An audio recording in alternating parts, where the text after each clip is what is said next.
I'm so tired. But we're finally here. We're on one of the peaks of Hehuanshan. And we're about 3,200 meters above the sea level. But look at the mountains.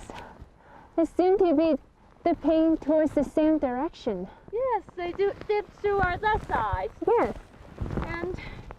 And there are some outcrop of phyllites here. And they dip toward that side as well. Yes, they're having Really the same variation. I have a broken compass. Let's take the measurement here. Let's try it out together.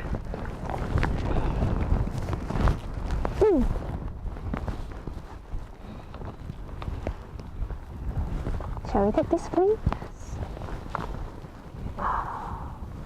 Yes, we have to align this with the flame and then with the bubble center.